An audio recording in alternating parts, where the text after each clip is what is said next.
Jackster. Oh, what happened if they got together? Like in a relationship?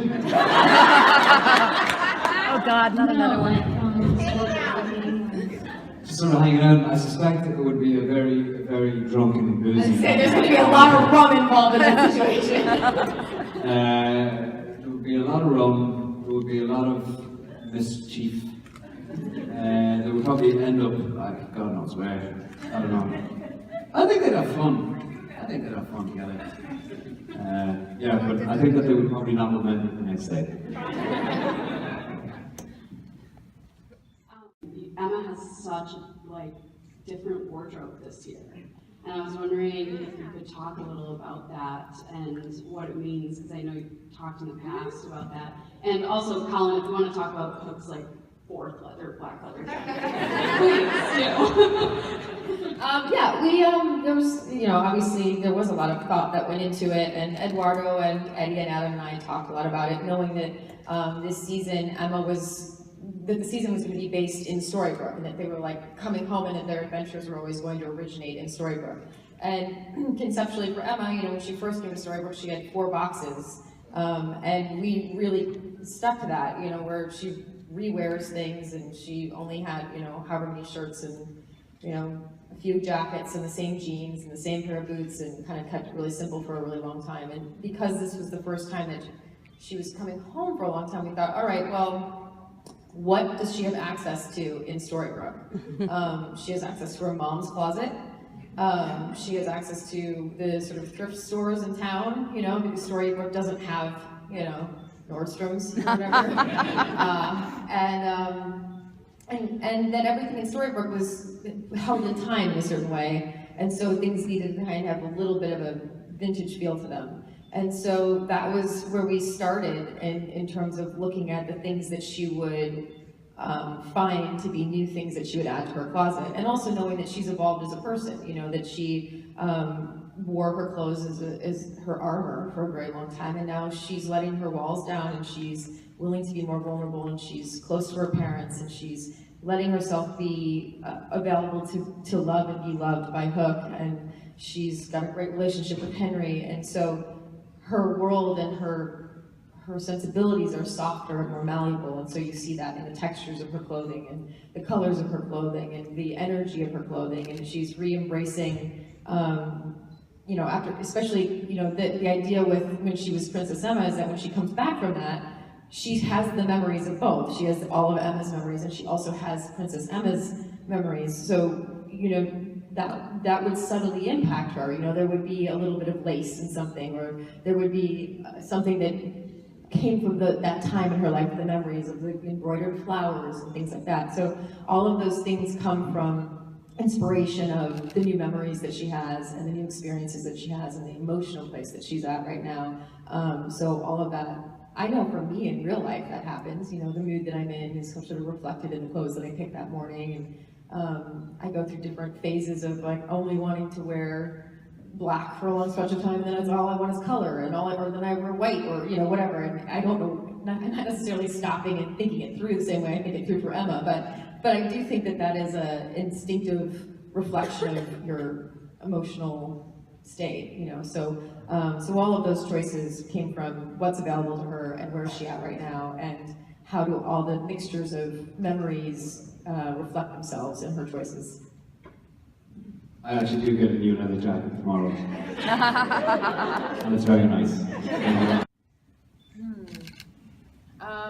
There's so many plays that I have always wanted to do. I'm a huge fan of Ibsen and Chekhov, and there's a million great women roles in there that I would love to tackle someday. My senior year in high school, I played Eliza Doolittle in My Fair Lady, and that was one of the most fun experiences I ever had on stage. So that would definitely be up there on the list. I'd like to do Les Miserables.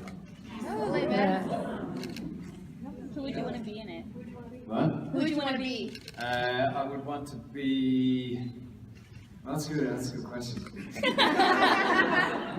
It's a one-man show, he's going to play all the parts. That is exactly what I would want. And I'm going to stick with that answer. That's a good one. The one-man version of Les Mis. Your thoughts on that? I think Colin just wants to be directed by me. Or maybe it's wishful thinking for my next film. I pretty much am.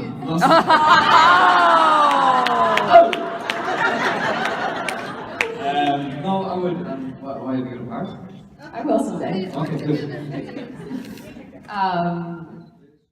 Like, what's the hardest scene you've done in Once Upon a Time? We were talking, or maybe this was in the other room, we were talking earlier about how intense it is to sustain really emotional scenes. Because in real life, you get upset and you cry for a little bit and then you move on. But on television, you can cry for 12 hours.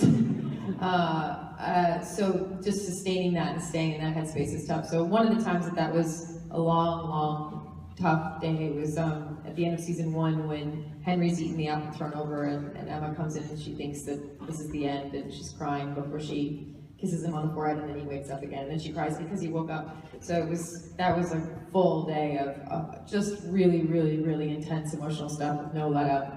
And then recently, there's a scene that I can't talk about yet that probably beats that in terms of how intensely emotional it was, and it's just draining to be that emotional.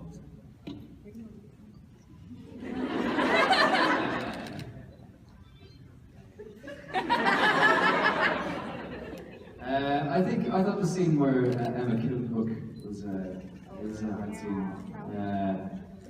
Not just because emotionally it was hard, it was really, really late. It was really cold, it was damp, and we had to do it so much, and then we had to redo it to pick up shots that we needed. And it was just sort of like, that was a heavy.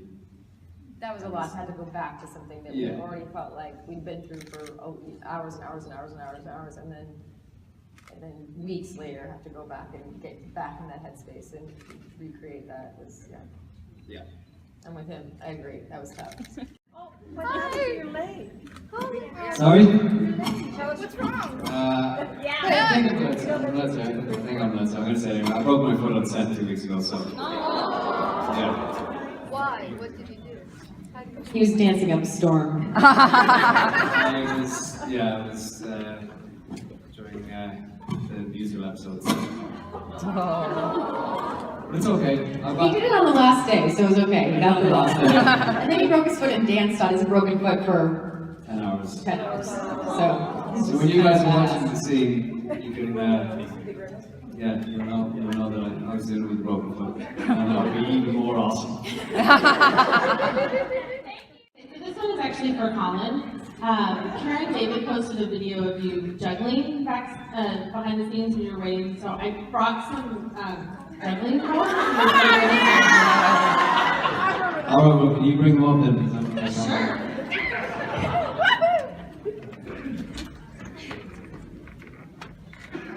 This is when I dropped them. no pressure, Colin.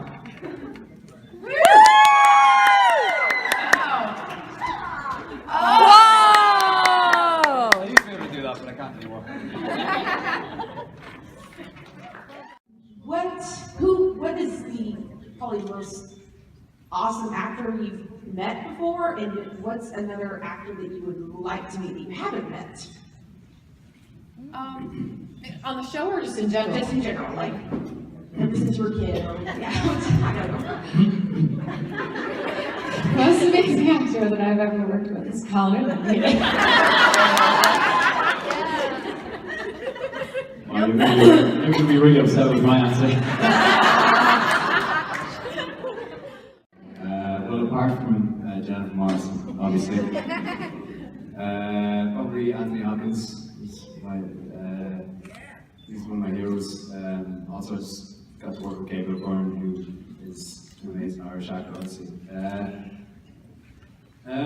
It's hard to pick, it's hard to pick somebody that you would like to, because you never know. I'd like to work with Daniel Day-Lewis. Oh, that's a good one. I know, I'm good. Like in general, go first this time? Okay. You usually wait for me to talk and then sort of scoot by at the end, so. Yeah. I'm the goofball. I'm gonna be funny. Okay. Okay, we're ready. So, last year I asked about Grumpy and his impeccable timing. This year I want to know how the heck did you get through a proposal without World War III happening? In what?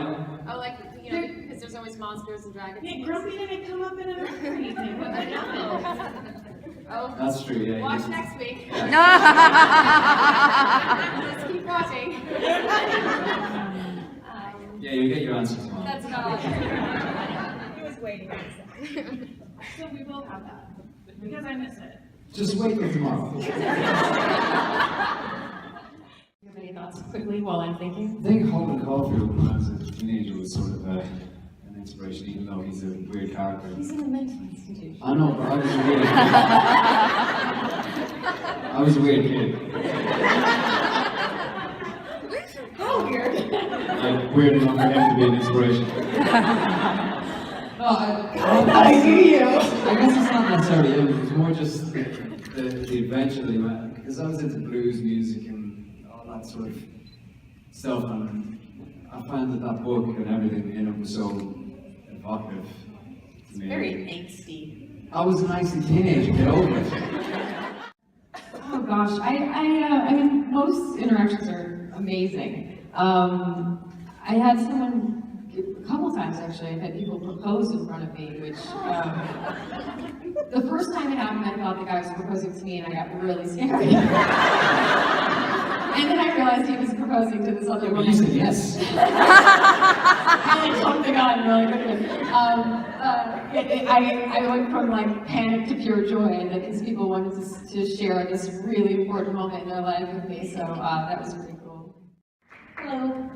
I was hoping you guys would be able to share a bit about your audition process getting onto Once. Oh yeah, that'd be interesting. Yeah. They just gave it to me.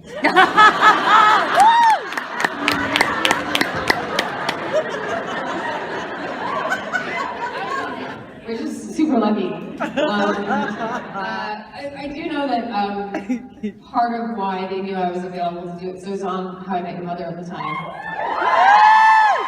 And Eddie and Adam were fans and watched avidly, and it was whatever weekend before, or whatever week before the show aired, was when they revealed that I wasn't the mother.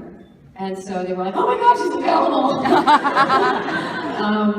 So that piece of information in the storyline is what set things in motion for them to come to me. So. I wasn't good enough, I did audition. I learned that I could wear eyeliner. I never thought it would be a thing. I never thought that I'd sort of embrace it. And, You now wear more eyeliner than I wear. I wear more eyeliner than everybody. So, yeah, and I wear leather pants. That's not a thing I ever thought I would do. That's exactly what I wanted to have. So yeah, so I guess that's pretty much for me what it was. You know. I was just wondering, what's your favorite book? I'm going to say it before Jen goes waffles on about all the different books that she reads. My favorite book is Catcher in the Rye. We talked about this earlier today, so I'm sort of being repetitive, but I always go back to East of Eden as my number one. I was wondering what your favorite Captain Swan scene is and why.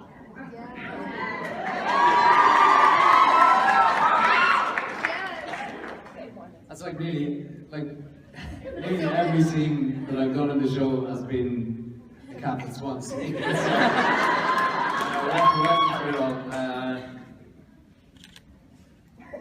Oh, I like the beanstalk stuff. That was fun. I think that was good because it was playful and you could see something beginning to happen then, which I think is good. I like the scene where, even though it was a tough scene to do, I like the scene where you kill me. So I thought that was a good scene. There's lots of them. I mean, we always have so much fun. This is like the dream when you're working, is to be paired with someone that you really enjoy, not just as a person, but as an actor, you know. It was such an obvious thing from the instant he was on the show, you know. It was one of those things where, I think it was like, we only shot one scene and I was getting emails from Eddie and Adam going, oh shit. It's good, right? You know, we actually like each other, like actually want to be friends. So that's just the icing on top. So it's every scene with Colin has been favorite. And my very favorite scene is yet to be seen. So.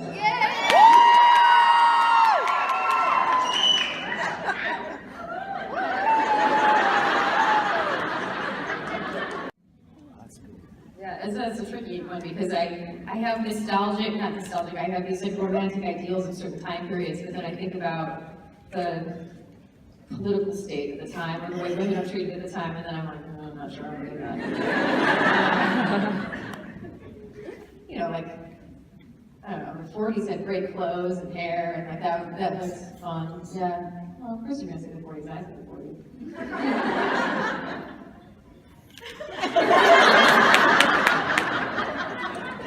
I mean, listen, I'm gonna say the 20s then. You know what? That's a good time because that's like when women were fighting for suffrage and you know all that. So they, you know, women were making progress back then. It's not prohibition in Ireland. 1920s in Ireland. That's where we want to go, right? Yeah. No. No. It wasn't a good time to do it. Here's the moral of the story. We should just be where we are and be okay. Oh wait, this way. What's your Captain favorite one? Captain Swan? No, Jen and Colin. Oh, it's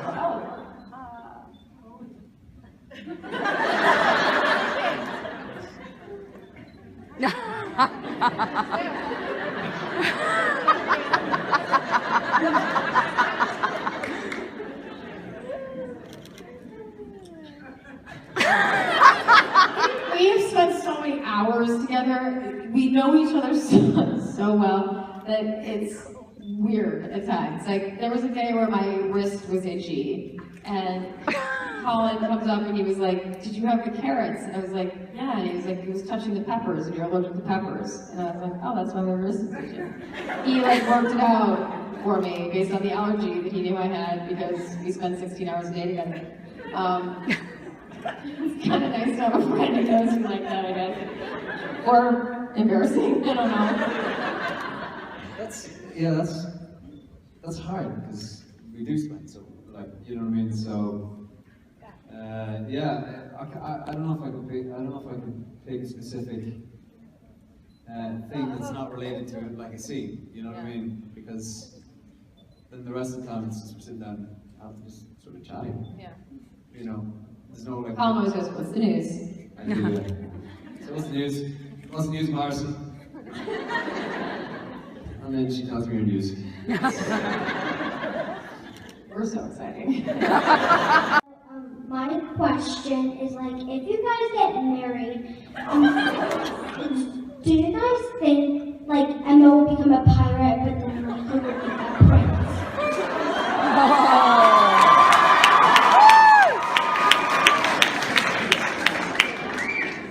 I think Hook dresses like Prince. I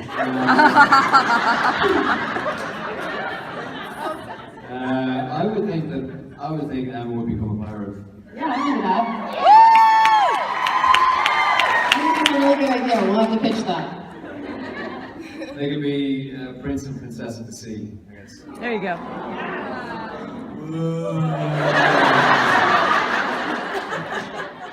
What's your favorite season to film?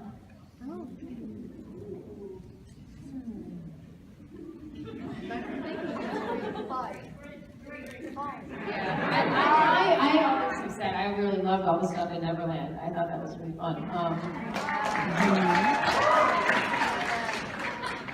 Was season 3 when we did the Back to the Future? Yes. Those were really fun episodes. Yeah, they were fun episodes. That was like, I felt like we got to go and just like do a Captain Swan movie or something. Wow. I'm a broken foot, don't do that. It was fun though. I mean, it was like, that was a crazy time. We were working such crazy hours because we were almost in every frame of that. And it was like, it'd be midnight on Saturday and we're ordering pizza, just barely keep going. It was hectic. But it was fun. It was really fun. And I love Back to the Future. I feel like you're a fan too. So. And whoever is over. George or Colin?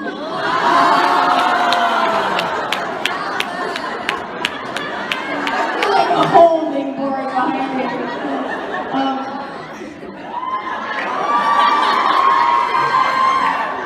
I don't know if I want you to answer that. And I'm just gonna say I just have been very lucky to have many very handsome men. Thank you. Good answer.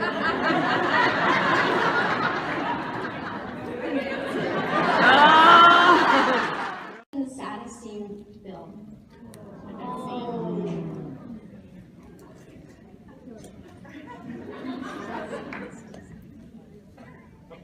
I just feel like I'm taking an exam or something. I do think the scene. Oh, I know.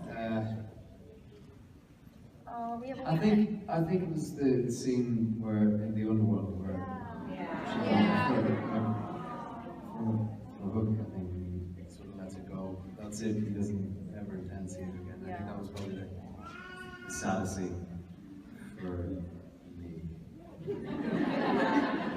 Yeah, I mean, I think those moments are always hard because, listen, the characters are fun together, and it's fun to play when they're happy and enjoying each other, and so when we have these stretches where they have to be separated, or they're going through something, or there's misunderstandings, there is always a little heartache to that because, we also want these characters to be happy and together, so there's definitely a little bit of 5-10 years in the future. Well, I think that it would be great to stop fighting monsters and dragons and. I think that would be good. I feel like they need a trip. Like maybe we could go sailing. It's funny because I know someone has a boat. I was just thinking, maybe I would need to learn how to sail, and they could just go on the open sea and maybe stop at some great ports and have a beer. Yeah, just relax. Yeah. Get some time alone. So, yeah. I don't mean it like that. I just mean some time alone. Without monsters. Alright? 5 years, and it was kind of like getting a chance to play a whole new character, which was fun. I was trying to get his I was cock going to out. put on my team, but I realized it's too far back and I just couldn't be bothered. Thank you. I knew what he was doing there. We felt like they both done this to each other a few times. Oh, yeah. So, which secret are we talking about? The dad that he killed my dad. Yeah, well, technically she did have a secret. She was the dark one. She didn't tell him that Right. Is that what you've been saying? Yeah, but that's what when this came up in the script, we had this conversation that they've sort of both been in a situation before where they make a bad decision for the right reasons. It's like they're trying to protect each other, and in trying to protect each other, they end up making a bad decision. And so ultimately what we came to, in us discussing it and trying to make sure that it came off as real and making sense was that, because they were taking this next step of wanting to live together and really committing their lives to each other, that they needed to stop having secrets like this, and they needed to start trusting each other on a different level. I think we both have taken turns where we have both had secrets, and we both I mean, he was pretty angry when she got the secret about, keeping him alive and essentially turning him into the dark one. He was really upset. He was really upset. But he was also like a dark one. So was I. I know, but he was allowed to get upset. That's what dark ones do. And so he got upset about that. But then he sacrificed himself. Because for her. So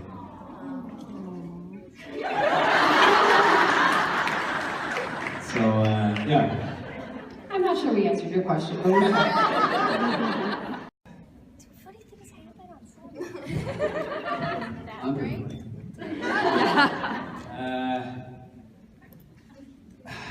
Josh had a fart machine once in Netherlands. I don't remember he had a fart machine and kept hiding it. Maybe he didn't think it was funny, I thought it was hilarious. I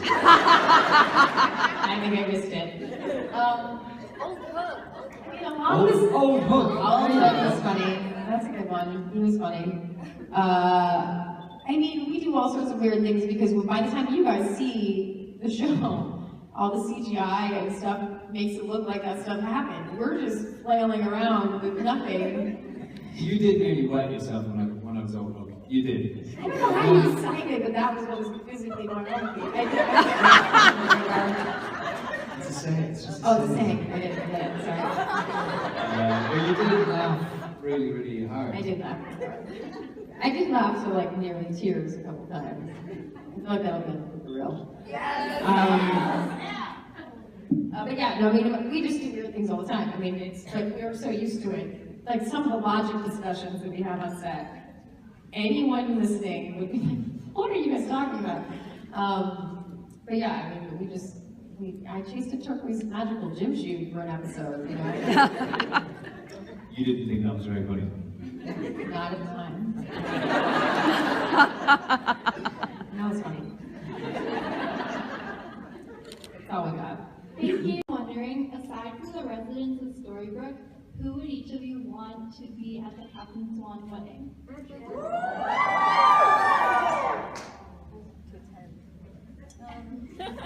I mean, like, You just spinning me around. I was resting my hand and then you twisted, so I removed my hand.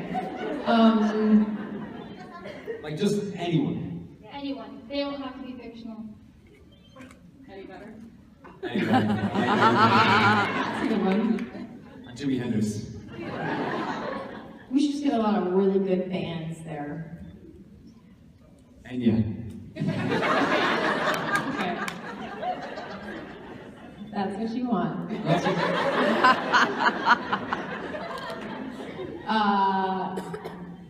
I think you guys should all be there. Okay, speaking of the wedding, congratulations to Captain Swan on their engagement. My question is, as actors, how does it feel for your characters to be engaged? As a fan, it's just really lovely and fun to see them being domestic, living in the same house, eating popcorn with milk duds, which is my personal favorite thing to do too, so. I didn't know it was a thing, but I into it. Yeah, I googled, like, what goes best with popcorn, and so I didn't know things. Okay. Yeah, I mean, it felt like the natural progression of things for Emma and Hook, and you know, kind of like we said earlier, we always enjoy working together, and so we enjoy all the stuff that develops between the two of them. You know, there's some adventures ahead. There's some stuff that, you know. You did kill her on that. So. We have to sort some things out, but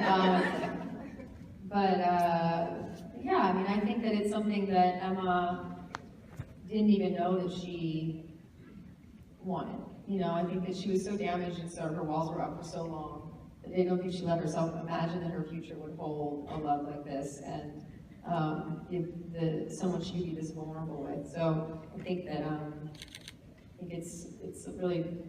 it's really overwhelming in a good way for her. I think that's what's good about their relationship is that it's, in some ways, even though he's a, whatever, 300-year-old pirate, and they live, and she's the daughter of Snow White and Prince Charming, their relationship is kind of more realistic than anything because they actually have real issues that they have to figure out how to work through together.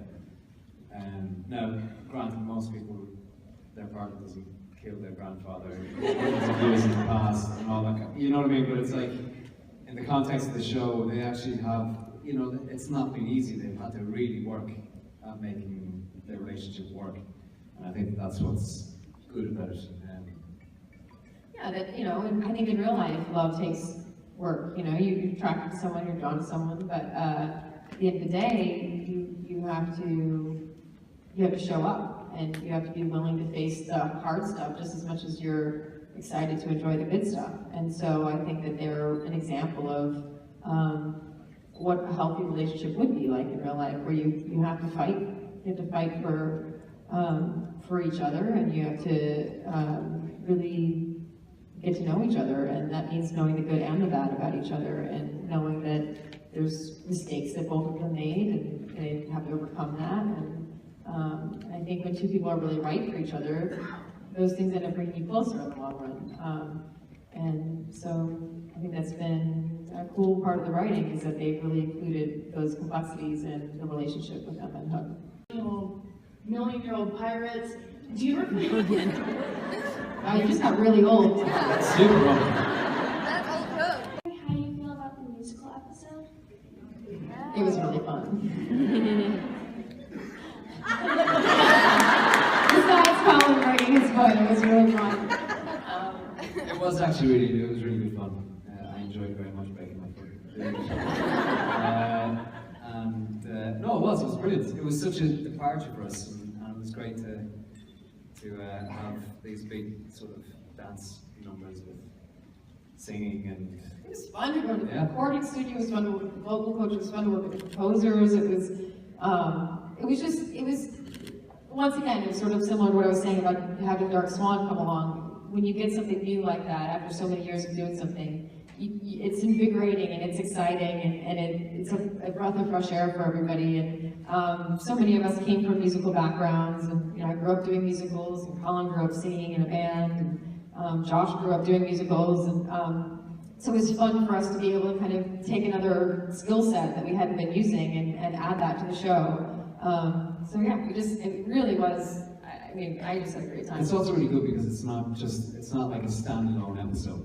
It's actually integrated into the mythology of the show. So that's what I think was really good about it, really clever, was that it wasn't just doing a musical episode for the sake of doing a musical episode for the fans. It was doing a musical episode but furthering the storyline, which you guys will see. And I thought that was really good, really clever. And to be honest with you, the music, the songs are fantastic. Great, they really are. We're excited for you guys to see it. We're excited to see it. We're very happy with how it all came together. I thought it was so much fun. He was really into it. I was like big time into it. I liked it because he was completely oblivious to who he was and what he was like. He still thought that he was like, hey. Still got it. No, he's got like vomit stains on his t-shirt. You know what I mean? I like him. Hi, okay, so I just want to say that you're both a really big inspiration for me, and no show makes me cry as much as watching Once Upon a Time. So my Crying question, a good way or a bad way? emotion, it just makes me happy, and well, I mean, you guys stress me out a lot. Okay, so my question is, I'm glad it's not just me. What it was like to film the proposal. It was fun. I know what you're thinking.